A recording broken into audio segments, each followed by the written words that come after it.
দেখো এক কথায় আমার ভিডিও পছন্দ না করে যা বা ক্ষণে আমি হলো মেনম একটা ব্লগার যে হচ্ছে প্রত্যেকবার অলৌকিক কিছু একটা দেখায়।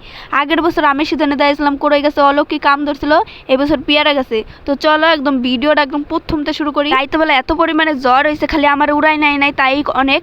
দেখো আম বাগানতে জ্বরের ঠেলায় আম পুরো বিছাইছিল, মানে জ্বর কম আম বেশি, তাই আমার বাবা রাইতে বেলা যায় 2 বস্তারও বেশি আম কুড়াই নিয়েছে।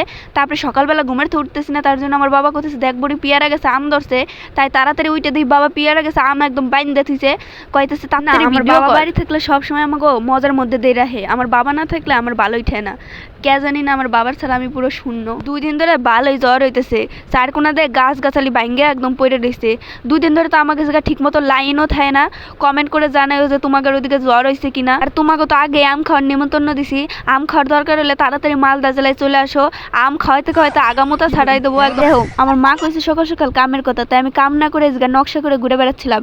তারপরে ঘুরে টুরে বেড়ানোর পরে প্রত্যেক দিনের যেটা কাজ আমার সকালবেলা উঠে স্নান করে পুজো দেওয়া, তারপরে পুজো দেওয়ার পরে ইজগা চলে গেছিলাম বাবার সেই স্পেশাল আম পাড়বার পেয়ারা গাছ থেকে। আর ভিডিওটা কেমন লাগলো অবশ্যই জানাও। দেখা হচ্ছে নেক্সট ভিডিওতে, সবাই ভালো থেকো, বাই বাই।